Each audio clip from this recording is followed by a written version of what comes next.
بسم اللہ الرحمن الرحیم۔ کاشانۂ بصیرت کے یوٹیوب چینل پر جس کتاب کے مطالعے کا سلسلہ جاری ہے اس کا نام 50 سال عبادت، جو شہداء کے وصیت ناموں پر مشتمل ہے۔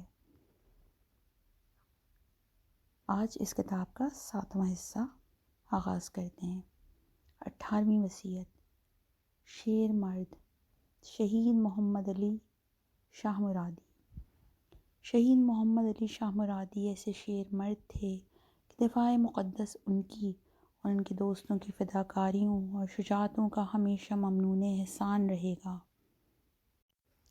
وہ کئی سالوں تک ڈویژن 44 قمر بنی ہاشم کے نائب رہے اور اس ذمہ داری کے دوران شجاعت و بہادری کی داستانیں رقم کیں۔ ان کی شہادت ان کے افسران کے لیے بہت بڑا نقصان تھی۔ شہید شاہ مرادی نے اپنی تحریروں اور وصیت نامے میں لکھا ہے: بنام خداوند شہید و بنام خدائے یکتا، ولا تحسبن الذین قتلوا فی سبیل اللہ امواتا بل احیاء عند ربہم یرزقون۔ حق و باطل کی جنگ کا محاذ اور ہماری سرزمین کی سرحدوں اور شہروں پر سیاہ دل باعثیوں کے ظالمانہ حملوں نے اس سرزمین کے ذمہ دار مسلمانوں اور غیور جوانوں کے لیے ایک الہی آزمائش اور امتحان کا ماحول فراہم کیا ہے، اور پہلے کی نسبت کہیں بڑھ کر کئی سیاسی پارٹیوں کو مسلمانوں پر آشکار کیا ہے۔ کتنے ہی احساس ذمہ داری رکھنے والے بہادر افراد ملک کے دور دراز علاقوں سے پورے اشتیاق اور جذبے کے ساتھ اس میدان آزمائش میں داخل ہوئے اور راہ خدا میں اپنا خون بہا کر اس امتحان میں کامیابی کے پروانے اور افتخار نامے پر مہر ثبت کی۔ بس یہ واحد اور آخری راستہ تھا۔ عظیم اہداف کو عظیم اعمال کے ذریعے ہی حاصل کیا جا سکتا ہے۔ اسلام اہم اور ہدف اسلامی عظیم اور غیر معمولی تھا۔ اس تک پہنچنے کے لیے ضروری تھا کہ جان و جسم کی بازی لگا دی جائے، اس کے راستے میں مال و جان کو قربان کر دیا جائے۔ اس سے ہٹ کر اگر کوئی کوشش کی جائے تو وہ کوتاہی کے زمرے میں آئے گی۔ ہم نے سوچا کہ خون دیے بغیر اسلام کا دفاع نہیں کیا جا سکتا، اور جب تک شجر اسلام کو خون سے نہ سینچا جائے وہ سرسبز و شاداب نہیں ہو سکتا۔ بس ہم ایک حیات بخش اور عظیم جذبے کے تحت اٹھ کھڑے ہوئے، اور اس سلسلے میں قربان کرنے کے لیے ہمارے پاس فقط جان ہی تھی، جو ہم نے اسلام اور اسلامی اہداف کی راہ میں قربان کر دی۔ بسم اللہ الرحمن الرحیم۔ میری پہلی وصیت یہ ہے کہ شہداء کے وصیتوں پر عمل کریں۔ بسیجی پاسداران اور ہمارے افسران جو شہید ہو چکے ہیں سب وصیت کر کے گئے ہیں۔ کیا ان کی وصیتوں پر عمل کیا گیا ہے؟ شہداء جو کچھ چاہتے تھے اسے وہ دیواروں، کتابوں اور کیسٹوں میں محفوظ کر کے ہمارے لیے چھوڑ گئے ہیں۔ اس سے بے اعتنائی نہ برتنا۔ ہمارے عزیز امام وصیت ناموں کے بارے میں فرماتے ہیں: تم نے 50 سال عبادت کی، خدا قبول کرے، لیکن ایک نظر ان 10-15 سالہ بچوں کی وصیت ناموں پر بھی ڈال لیا کرو۔ میری دوسری وصیت یہ ہے کہ امام اور اس نظام کے حکام کی اطاعت کریں اور ان کی حمایت کرتے رہیں۔ میرے عزیز بھائیوں اور بہنوں، آج اسلام ایران میں ہے۔ خدا نے ہم پر لطف کیا ہے کہ اسلام کو آپ عزیز ایرانیوں اور شہداء کے ہاتھ سے سر بلند کیا ہے۔ خدا نہ کرے کہ ہماری کسی کوتاہی کی وجہ سے اسلام شکست سے دوچار ہو جائے۔ شہداء، ان کے خاندانوں، غازیوں اور ان جوانوں کے سامنے ہم جواب دہ ہیں جو بغداد کی جیلوں میں اذیتیں برداشت کر رہے ہیں۔ ہمیں آئینہ صفت رہنا چاہیے۔ انشاءاللہ پہلے ہمیں انقلاب کی خوبیاں بیان کرنا چاہیے۔ وہ تمام برائی کے مراکز، شراب خانے، ڈانس کلبز اور فساد کے اڈے جو انقلاب سے پہلے موجود تھے اب ان کا کوئی نام و نشان باقی نہیں رہا۔ لوگوں کی بیٹیاں اب اتنی جرأت نہیں رکھتیں کہ ایک جگہ سے دوسری جگہ آزادانہ گھومتی رہیں۔ الحمدللہ جمہوری اسلامی جیسی نعمت ہمیں نصیب ہوئی ہے۔ مساجد کو دیکھیں، محاذوں پر نگاہ دوڑائیں اور دیکھیں کہ 15 سالہ اور 20 سالہ جوان کیا کیا کارنامے انجام دے رہے ہیں، کیسے جذبے سے سرشار ہیں وہ۔ یہ سب انقلاب ہی کا نتیجہ ہے۔ اقتصادی اور اداروں کی مشکلات کا وجود اس بات کی دلیل نہیں بنتا کہ ہم اس انقلاب کی خوبیوں کو پس پشت ڈال دیں۔ ہمیں فقط کمزوریاں ہی بیان نہیں کرنا چاہیے۔ میری ایک اور وصیت یہ ہے کہ امام اور مجاہدوں کے حامی رہو، یہاں تک کہ خداوند کریم اپنی نصرت اور مدد جلد از جلد مجاہدین کے شامل حال کرے۔ خداوند اپنے بندوں کو آزمائش کی چھلنی سے گزارے گا، پھر اچھے اور مومن انسانوں کو چن کر اپنی مدد اور نصرت انہیں عطا کرے گا۔ اس وقت وہ لوگ جنہوں نے اپنے آپ کو کنارہ کش کر لیا تھا، وہ انگوش بدنداں ہو جائیں گے اور کہیں گے اے کاش ہم بھی ان کے ساتھ ہوتے، لیکن اس وقت ان کا یہ کہنا انہیں کوئی فائدہ نہیں پہنچائے گا۔ 19ویں وصیت آئندہ نسل کے لیے۔ شہید محسن وزوائی تہران میں جاسوسی کے امریکی اڈے، امریکی سفارت خانے پر حملہ کرنے والوں میں سے تھے۔ امام کے حکم پر چلنے والے یونیورسٹی کے طلاب میں سے ان کا شمار ہوتا تھا۔ انقلاب کی راہ میں کسی بھی جانثاری سے دریغ نہ کیا۔ جنگ شروع ہوتے ہی محاذ پر چلے گئے۔ سپاہ سرپرالذہاب کی کمان ان کے ہاتھ میں تھی۔ کئی بار اتنے شدید زخمی ہوئے کہ ان کی زندگی کی امید جاتی رہی۔ معرکہ فتح المبین میں حضرت رسول صلی اللہ علیہ وآلہ وسلم بریگیڈ کی حبیب بٹالین کی کمان ان کے ذمے تھی، لیکن انہوں نے ایسا کارنامہ سر انجام دیا جو بہت ہی زیادہ اہمیت کا حامل تھا۔ ان کی ماتحت بٹالین نے خوزستان میں عراق کے بہت بڑے اور جدید توپ خانے پر قبضہ کر لیا۔ اس قبضے نے دشمن کی طرف سے ہونے والے حملوں کی کمر توڑ کر رکھ دی۔ خرم شہر کی آزادی کے لیے انجام دیے جانے والے مارکے کے دوران محسن وزوائی اپنی دیرینہ آرزو شہادت سے ہمکنار ہو گئے۔ شہید وزوائی کا ایک جملہ اس قدر معروف ہوا کہ رہبر معظم انقلاب اسلامی امام سید علی خامنائی کی توجہ بھی اس نے جذب کر لی۔ شہید وزوائی نے کہا تھا، ہم کربلا کو اپنے لیے نہیں بلکہ اپنی آنے والی نسلوں کے لیے چاہتے ہیں۔ بسم اللہ الرحمن الرحیم۔ ہم شہادت سے نہیں ڈرتے، یہی تو ہماری واحد آرزو ہے۔ ان محاذوں پر ہم خدا کو اپنی آنکھوں سے دیکھتے ہیں کہ وہ کیسے مجاہدین اسلام کی نصرت و مدد کرتا ہے۔ اس کی یہ نصرت اس آیے شریفہ کی مصداق ہے۔ کم من فئۃ قلیلۃ غلبت فئۃ کثیرہ۔ ہم دیکھ رہے ہوتے ہیں کہ لشکر اسلام کی قلیل تعداد اور تھوڑی سی افرادی قوت دشمن کی بھاری تعداد پر غلبہ پا لیتی ہے۔ مجھے یاد ہے کہ معرکہ بازی دراز کے دوران معرکے کے ایک مرحلے میں ہماری تعداد بہت کم رہ گئی تھی، لیکن اس کے باوجود بھی ہم نے دشمن کے 300 افراد پر غلبہ پا لیا۔ محاذوں پر ایمان و ایثار کے جذبات کا مفہوم نظر آتا ہے جس کا اصلاً تصور بھی نہیں کیا جا سکتا۔ جب کسی معرکے کے دوران شہادت کے لیے رضاکارانہ اقدام کی بات کی جاتی ہے تو برادران کے اندر اس کام میں سبقت لینے پر نزاع پیدا ہو جاتا ہے۔ یہ وہ قدریں جو خدا نے اس ملت کو عطا کر رکھی ہیں۔ یہ بندہ حقیر درگاہ اہدیت میں عبادت کو اپنے لیے سب سے بڑا افتخار سمجھتا ہے۔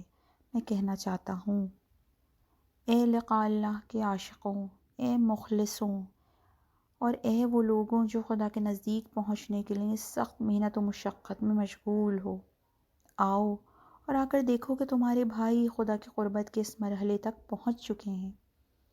ایک جوان جس کی شادی کو ابھی صرف 3 گھنٹے ہی ہوئے ہیں، وہ بھی محاذ پر حاضر ہو جاتا ہے۔ آخر کس مکتب میں ایسی اقدار دیکھنے کو ملیں گی؟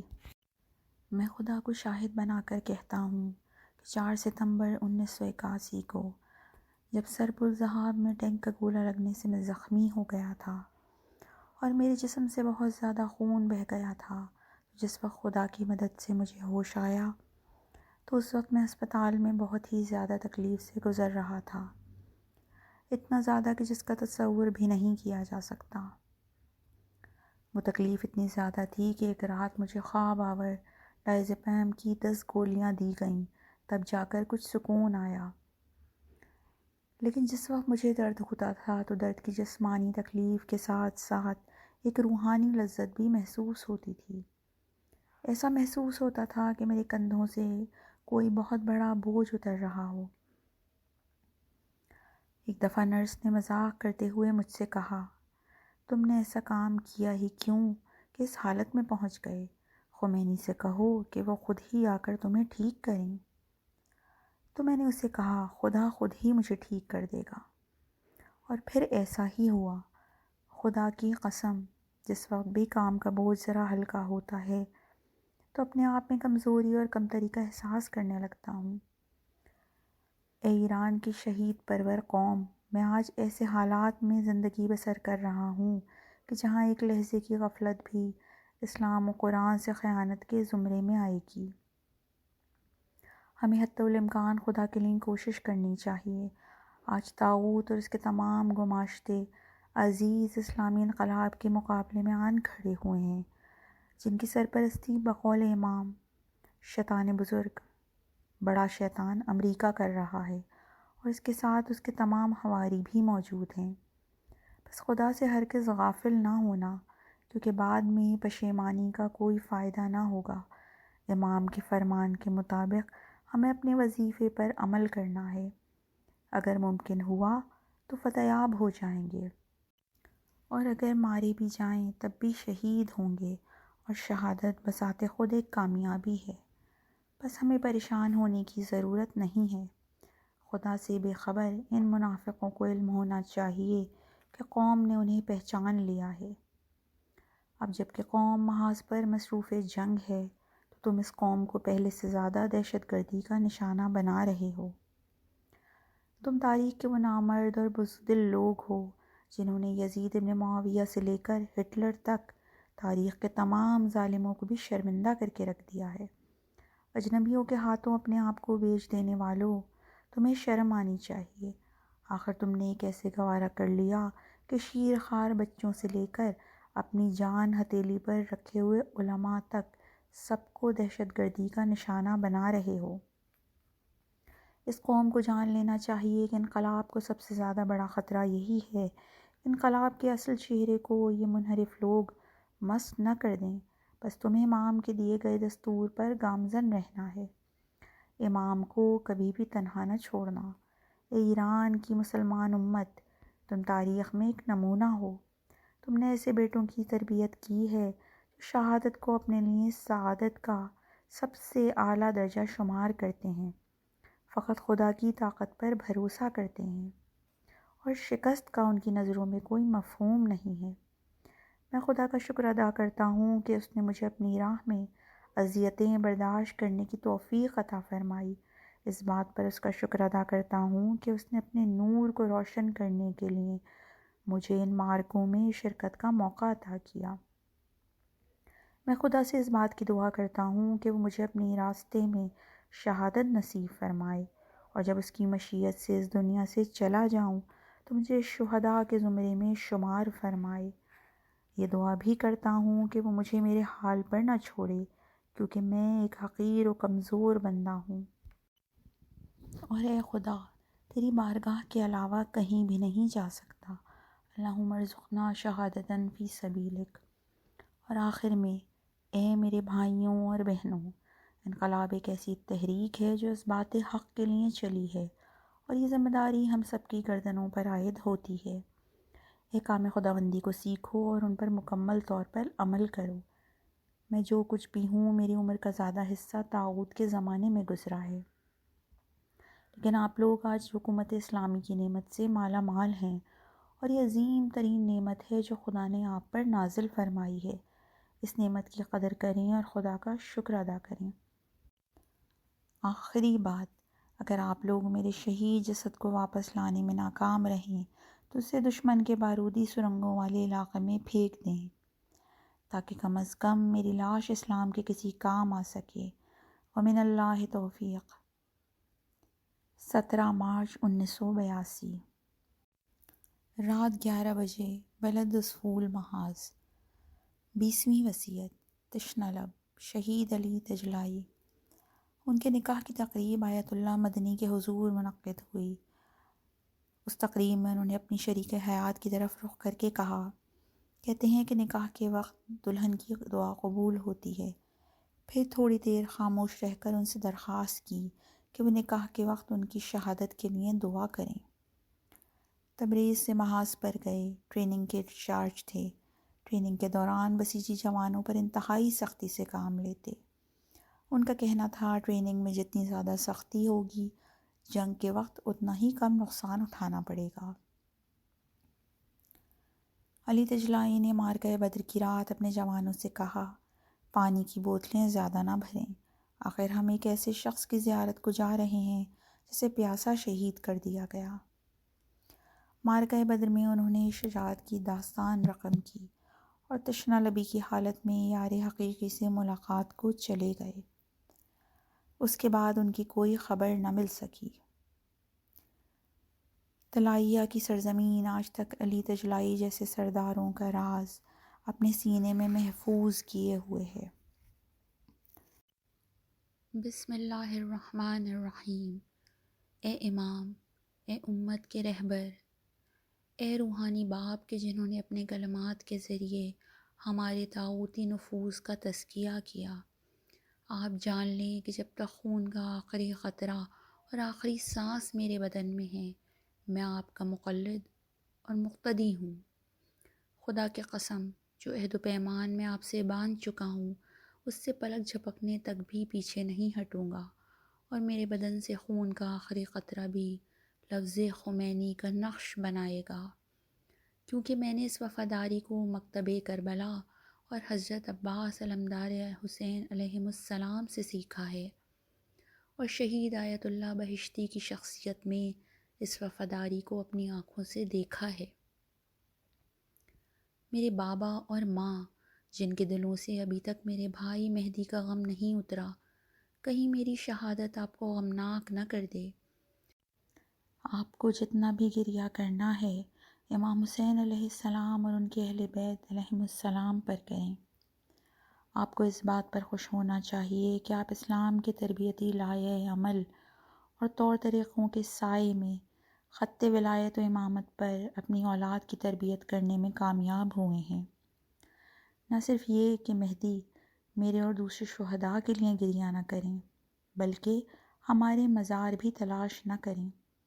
فقط یہ سوچیں کہ ہم کس مقصد کے لیے شہید ہوئے ہیں اور اپنے معبود تک پہنچنے کے لیے ہم نے کس راستے کا انتخاب کیا ہے۔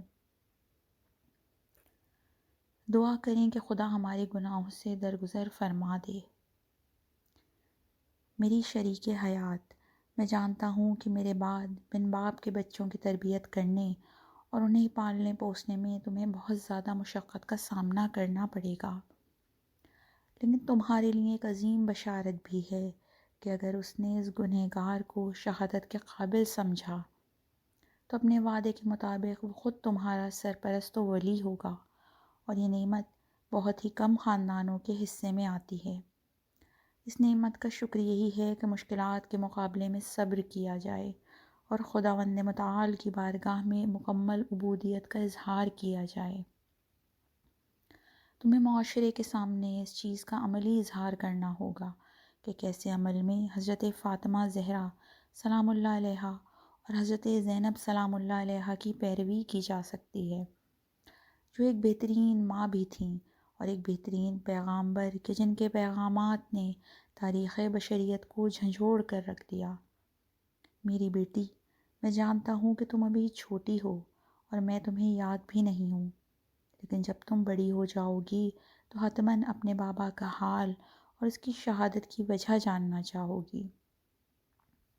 جان لو کہ تمہارا باپ ایک پاسدار تھا اور تمہیں بھی اپنے بابا کے خون کی پاسدار رہنا ہے۔ میری بیٹی، میں جانتا ہوں کہ معاشرے میں یتیموں جیسی زندگی گزارنا اور بڑا ہونا بہت مشکل ہے، لیکن تمہیں معلوم ہونا چاہیے کہ حسین، حسن اور زینب علیہم السلام بھی یتیم رہ گئے تھے، حتیٰ کہ ہمارے پیغمبر صلی اللہ علیہ وآلہ وسلم بھی یتیمی ہی کی حالت میں پلے بڑھے۔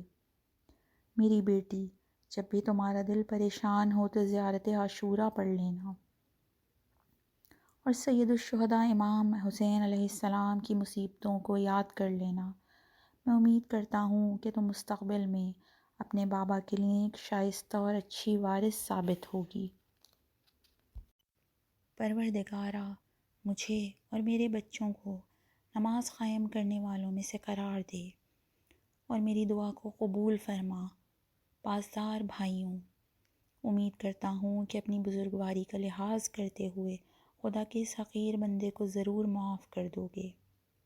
اپنے مولا امام علی علیہ السلام کے کچھ فرامین بطور نصیحت تمہارے سامنے دہرانا چاہتا ہوں تاکہ وہ تمہارے لیے رہنما ثابت ہوں۔ ہر حالت میں تقوی اختیار کیے رکھو اور خدا کو اپنے اعمال پر ناظر جانو۔ معاشرے کے مظلوموں اور ستم دیدہ افراد کے مددگار بن کر رہو۔ شہداء کے فرزندوں اور یتیموں کو فراموش نہ کر بیٹھنا۔ آزادی بخشنے والے اس انقلاب کے مقاصد کے حصول میں اپنی جان و مال کی بالکل پرواہ نہ کرنا۔ ولایت کے اصلی مفہوم کو مد نظر رکھتے ہوئے اپنے سے اعلیٰ مرتبے والے افراد کی اطاعت کرنا اور ان کے مراتب کا خیال رکھنا۔ ہر زمان و مکان میں اپنے عمل اور زبان کے ذریعے امر بالمعروف اور نہی عن المنکر کرتے رہنا۔ میرے سینئر حضرات، اگر آپ انقلاب اسلامی کی ترقی کے لیے مسلسل کام کرتے ہیں تو اپنے کاموں اور ارادوں میں عدالت کو کبھی بھی ہاتھ سے نہ جانے دیں، کیونکہ ایمان کی سرحد ہے۔ اگر یہ سرحد ٹوٹ گئی اور انسان کا پاؤں اس حد کو عبور کر لے تو پھر وہ اپنے لیے کسی قاعدے اور قانون کو نہیں مانے گا۔ عدالت کو کبھی بھی مصلحت پر فدا نہ کریں۔ اپنے حوصلے بلند رکھیں اور اپنے ماتحت افراد کی ضرورتوں اور حاجتوں کو پورا کرنے میں کوشاں رہیں۔ اپنے دل میں لوگوں کے ساتھ مہربانی اور لطف و رحمت کو بیدار رکھیں۔ لوگوں کے ساتھ ایسا رویہ اختیار نہ کریں کہ وہ آپ سے نفرت کرنے لگیں۔ محاذ پر جانا اور سرزمین اسلام و قرآن کا دفاع کرنا خدا کے بندوں پر ایک عظیم ذمہ داری اور امتحان ہے، کیونکہ محاذ بندگان خدا کی آزمائش گاہیں ہیں۔ اس آزمائش میں کامیاب ہونے کے لیے ضروری ہے کہ دنیا سے تمام مادی تعلقات توڑ کر عاشقانہ انداز میں خدا کی جانب سفر کیا جائے۔ محاذ خدا کے بندے کے لیے بہت خوبصورت مقام ہے، کیونکہ وہاں نور خدا ہے اور شہادت و ایثار کی باتوں کے علاوہ کچھ بھی دکھائی نہیں دیتا۔ وہاں تمہیں ایسے ایسے پختہ ارادوں والے چہرے اور معصوم جوان نظر آئیں گے جو اپنے تمام وجود کے ساتھ اپنی الہی ذمہ داری کو ادا کرنے کے لیے خط مقدم فرنٹ لائن پر جانے کی صحیح کرتے ہیں اور ایک دوسرے پر سبقت لے جانے کی کوشش کرتے ہیں۔ اب خود ہی فیصلہ کرو کہ انسان ایسے لوگوں کی دوستی اور برادری کو کیسے نظر انداز کر سکتا ہے۔ آخر میں تم سب، اپنے خاندان، اپنے ماں باپ اور اپنی بیوی کے لیے خدا کی رحمت کی دعا کرتا ہوں، اور تمام مجاہد بھائیوں، خصوصاً عاشورہ ڈویژن، سپاہی منطقہ پنج اور خاتم چھاؤنی کے برادران سے درخواست کرتا ہوں کہ وہ میری غلطیاں معاف فرما دیں۔ سب سے معافی کا طلبگار ہوں، کیونکہ اس بار میرے دل پر الہام ہوا ہے کہ اب کہ خداوند رحمان و رحیم چاہتا ہے کہ میں شہادت کے درجے پر فائز ہو جاؤں، اب میرا انتظار نہ کرنا، کیونکہ میں اپنے معشوق حریت پسندوں کے سردار حضرت امام حسین علیہ السلام اور شہدائے کربلا کے دیدار کے لیے رخصت ہوا چاہتا ہوں۔ السلام علیکم ورحمۃ اللہ وبرکاتہ۔ علی تجلائی۔ 21ویں وصیت۔ پرواز شہید احمد کشوری۔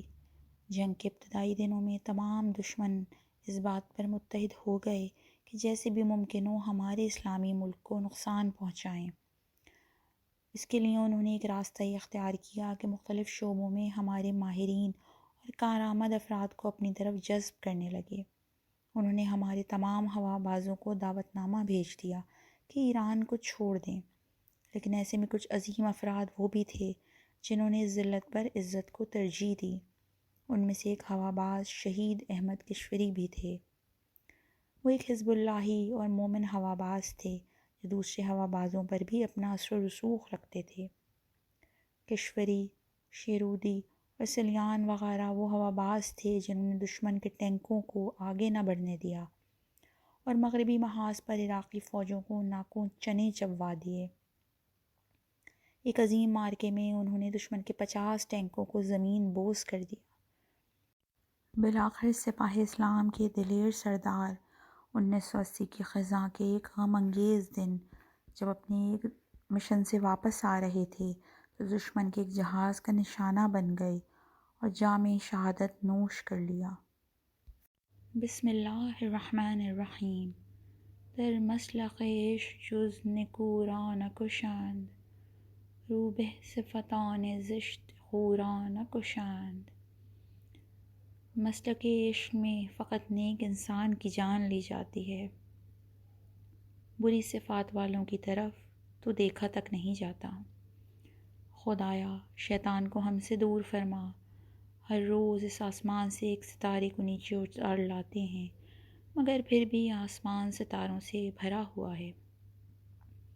اس بار بھی امام کے حکم پر سرفروشوں کا ایک ٹھاٹھے مارتا دریا باطل کے خلاف محاذ کی طرف رواں دواں ہے اور میں اس دریا کا ایک قطرہ ہوں۔ تم جانتے ہو کہ ایک بے کران سمندر ہے جو روز بروز چڑھتا ہی جا رہا ہے۔ شہداء کے راستے کو جاری رکھو کیونکہ وہ تمہیں دیکھ رہے ہیں۔ پانچواں ستون سے ہوشیار رہنا کیونکہ وہ تمہارے درمیان موجود ہیں، یعنی عوام کے بھیس میں دشمن کی جاسوسی کرنا۔ اپنے اندر سے نا اتفاقی کو دور کرو اور انحراف آمیز باتوں کے سامنے اتحاد کو ہاتھ سے نہ جانے دو۔ کوفہ کے لوگوں کی طرح نہ ہو جانا اور امام کو تنہا نہ چھوڑنا۔ ریلیوں میں بڑھ چڑھ کر حصہ لو، دعائے کمیل میں شرکت کرو، اپنے بچوں کو ان چیزوں سے آشنا کرو اور انہیں اللہ کی راہ میں کام کرنے کی ترغیب دلاؤ۔ بابا اور ماں کو وصیت۔ بابا اور ماں، جس طرح آپ نے ابھی تک صبر و تحمل سے کام لیا ہے، اسی طرح میں خدا سے دعا کرتا ہوں کہ آپ کو زیادہ صبر عطا فرمائے۔ راہ خدا میں اپنی سرگرمیوں میں اضافہ کریں۔ میری عزاداری میں نہ بیٹھ جانا۔ میں یہ نہیں کہتا کہ میرے لیے آنسو نہ بہائیں، لیکن اگر آنسو بہانا ہی چاہتے ہیں تو امام حسین علیہ السلام اور کربلا اور ان والدین کے لیے گریہ کریں جنہوں نے اپنے 5 بیٹے قربان کر دیے، کیونکہ اگر امام حسین علیہ السلام اور عاشورہ کے لیے گریہ نہ ہوتا تو آج اصلاً اسلام ہی نابود ہو چکا ہوتا۔ محاذوں کو کبھی بھی منافقین اور انقلاب کے مخالفین کے لیے خالی نہ چھوڑنا۔ عزادار کی محافل میں زیادہ سے زیادہ شرکت کرو کیونکہ یہ محافل تمہیں شہداء کی یاد دلاتی ہیں، اور یہی شہداء کی یاد ہی تو ہے جو لوگوں کے دلوں کو منقلب کر کے رکھ دیتی ہے۔ امام کو کبھی تنہا نہ چھوڑنا۔ یہ بات کبھی نہ بھولو کہ شہداء تمہارے اعمال کو دیکھ رہے ہوتے ہیں۔ ما زند بیانیم کے آرام نہ گیریم، موجیم کے آسودگی ما عدم ماست۔ ہم اس وقت زندہ کہلانے کے حقدار ہیں جب آرام و سکون سے دور رہیں۔ ہم موج ہیں اور ٹھہر جانا ہمارے لیے موت و عدم کا باعث ہے۔ والسلام۔ حزب اللہ کے امواج دریا کا ایک قطرہ، احمد کشوری۔ 22ویں وصیت۔ مسافر، شہید سید اسد اللہ لاجوردی۔ انقلاب اسلامی کی کامیابی کے لیے انہوں نے بہت سی صعوبتیں برداشت کیں، جن میں سے کم ترین صعوبت زندان اور زندان کے شکنجے تھے۔ انقلاب کی کامیابی کے بعد عدالتی نظام میں مصروف ہو گئے۔ وہ اٹارنی جنرل اور محکمہ جیل خانہ جات وغیرہ کے انچارج بھی رہے۔ منافقین کے تخریب کار گروہوں کو خوب پہچانتے تھے۔ ان کے خلاف انہوں نے کئی ٹھوس اور شجاعانہ اقدامات بھی اٹھائے۔ تہمت، اذیت اور آزار کے باوجود اپنے راستے سے پیچھے نہ ہٹے۔ امام کے مطیع اور ولایت فقیہ کے سپاہی تھے۔ سید اپنی زندگی کا خاصا حصہ جہاد میں گزارنے اور انقلاب کے 10 سال بعد تہران کے بازار میں منافقین کے ہاتھوں شہید ہو گئے۔ اس وقت وہ اپنی ڈیوٹی پر تھے۔ ان کی وصیت کا مکمل متن پڑھیں تو لگتا ہے کہ انہوں نے ہمارے آج ہی کے زمانے کے فتنوں کے حوالے سے اسے تحریر کیا ہے۔ شہید سید اسد اللہ لاجوردی نے جنوری 1964 میں اپنا وصیت نامہ تحریر کیا تھا۔ اس وقت وہ محاذ جنگ پر تھے۔ اس وصیت نامے کا کچھ حصہ ہم یہاں پیش کرتے ہیں۔ بسم اللہ الرحمن الرحیم۔ بار الہا، میں اپنے پورے وجود کے ساتھ کہتا ہوں، کم من ثناء جمیل لست اہلا لہ نشرتا، خدایا وہ عمر کی جو بہترین نعمت تھی میں اسے ہاتھ سے گنوا چکا ہوں، جبکہ تیری راہ میں مظلوم اور مستضعف انسانوں کی خدمت میں اسے بسر کر سکتا تھا۔ وہ عمر معاشرے سے منفی اقدار کے خاتمے اور الہی و انسانی اقدار کے احیاء کے لیے استعمال ہو سکتی تھی۔ وہ عمر جو اسلام کے مقدس اہداف کے حصول اور کلمہ توحید کی سربلندی کے لیے بسر ہو سکتی تھی۔ وہ عمر جو کمیت کے لحاظ سے کم مگر کیفیت کے لحاظ سے بہتر ہو سکتی تھی اور خدا کے متلاشی شہداء کے ہم قدم رہ کر تجھ تک پہنچنے کا راستہ تلاش کر سکتی تھی۔ وہ عمر جو تھی تو لمبی مگر اس نے تھوڑا سا زیادہ راہ بھی اپنے ساتھ نہ لیا۔ یہی وجہ ہے کہ اس کی تمام امید تیرے پردہ پوشی، عظمت، رحمت اور فضل کی طرف لگی ہوئی ہے۔ خدایا بار بار تیرے فضل ہی کی امید ہے۔ اللہم اغفر لی الذنوب التی تحت کل اسم۔ خدایا تو بہتر جانتا ہے کہ جو کچھ اب میں احاطۂ تحریر میں لا رہا ہوں وہ ایک عرصے سے میرے دل پر بیت رہی تھی۔ کیا کرنا چاہیے؟ معاملات کہاں تک حل کیے جائیں؟ یہ کیسے ممکن ہے کہ لوگوں کے درمیان اسلام کے نام پر اسلامیت کے لبادے میں عوام فریبانہ اور بے روح قسم کے نعرے رواج پا جائیں، اور جو فکری انحراف کا سدباب کرنے کی ذمہ داری سر پر اٹھائے بیٹھے ہیں وہ چپ ہیں، بلکہ بعض تو ایسے ہیں کہ جو ان چیزوں کی تائید بھی کر رہے ہیں، جبکہ اس کے مقابلے میں ایسے ہزاروں سوالوں میں الجھا بیٹھا ہوں جن میں سے ہر ایک ایک نئی راہ پر لے جاتا ہے اور ایک نیا خط کھینچ کر رکھ دیتا ہے۔ لیکن خوش قسمتی سے چونکہ میں اپنے عزیز امام کا مقلد ہوں، اس لیے راہ سعادت میرے لیے روشن ہے، اور خدا سے دعا بھی کرتا ہوں کہ اگر زندگی رہی تو ضرور اس پر عمل کروں گا۔ خدایا میں اپنے پورے وجود کے ساتھ اس انقلاب سے عشق کرتا ہوں، اور جتنی انقلابیوں سے محبت رکھتا ہوں اتنی ہی انقلاب مخالف افراد کے حامیوں سے نفرت کرتا ہوں۔ ان تمام باتوں سے یہ مسئلہ میرے لیے اچھی طرح واضح ہو چکا ہے کہ جو کوئی انقلاب کے دشمنوں کے نفع میں یا عوامی خوشنودی جیسی بے بنیاد اور بیہودہ سوچ یا قومی حیثیت پیدا کرنے جیسی خام خیالی کی خاطر موقف اپنائے تو وہ معصومین علیہم السلام کے اس گراں قدر فرمان کے مطابق ہوگا۔ من طلب رضی الناس بسخط اللہ جعل اللہ حامدہ من الناس الزامہ۔ خدایا تو گواہ ہے کہ جس قدر میں اپنے مستحکم دلیل کے حامل اور سازشوں کا شکار نہ ہونے والے امام سے عشق کرتا ہوں، اتنا ہی سازشیوں اور عملی طور پر انقلاب مخالف لوگوں سے نفرت کرتا ہوں۔ ڈرتا ہوں کہ مشروطہ والے حوادث کی دوبارہ تکرار نہ ہو، یا ایران کا حشر بھی الجزائر کی طرح نہ ہو۔ یہاں بتانا ضروری ہے کہ مشروطہ کا سیاسی طور پر معنی بادشاہت کے مطلق العنان کاموں کو محدود کرنا اور قانون کے تابع کرنا ہے۔ ایران میں قاجاری بادشاہت کے زمانے میں یہ تحریک مذہبی علماء کی سرپرستی میں چلی تھی، جس میں انہوں نے بادشاہ کو پارلیمنٹ کے قوانین کے تابع کرنے اور پارلیمنٹ کے تمام قوانین کو 5 دینی علماء کی کونسل کی منظوری سے مربوط کیا تھا۔ اس تحریک کے روح رواں مولانا فضل اللہ نوری تھے، لیکن عملاً مشروطہ کی تحریک کو برطانوی 1688 عیسوی کے پارلیمنٹ انقلاب کی طرز پر استوار کرنے کے لیے برطانوی روشن فکر گماشتوں نے اسے اسلامی احکام ہی کے خلاف استعمال کرنے کی ٹھان رکھی تھی، جس کا احساس ہوتے ہی مولانا فضل اللہ نوری نے اس تحریر کی مخالفت اور مشروطہ مشروعہ یعنی شریعت الہی کے تابع مشروطہ کا نعرہ لگایا۔ لیکن ان کے خلاف پروپیگنڈا اتنا زیادہ کیا گیا کہ عراق کے بزرگ علماء بھی حقیقت کو نہ سمجھ پائے، لہٰذا جب اس اثناء میں انہیں پھانسی لگوائی گئی تو علماء بھی ان کے حق میں نہ بولے، اور یوں مشروطہ کے زیر اثر ایرانی بادشاہت میں 1906 میں پارلیمنٹ تو بنی، لیکن اس میں بننے والے قوانین اسلامی بنیادوں پر بھی کاری ضرب ثابت ہوئے، اور عوام کی ترقی کے بجائے غیر ملکی آقاؤں کی جی حضوری میں تھے۔ خدا بندہ تجھ سے بار بار دعا کرتا ہوں کہ اس شہید پرور قوم کو ان سب لوگوں کے ہاتھ، قدم، زبان اور قلم سے نجات عطا فرما جو انقلاب کے مخالفین، مرتدین اور مقابلہ کرنے والوں کو عدالت کے پنجوں سے رہائی دلانے کے لیے اپنی قدرت اور اثر و رسوخ کو استعمال کر رہے ہیں۔ اسی طرح ان لوگوں کے شر سے بھی محفوظ رکھ جو اس ننگ و عار کو قبول کیے بیٹھے ہیں۔ خدایا، چونکہ میں اس نظام کا عاشق ہوں اس لیے ڈرتا ہوں کہ اگر سازشیوں کا چہرہ بے نقاب کر دوں تو کہیں اس نظام کو کوئی گزن نہ پہنچے۔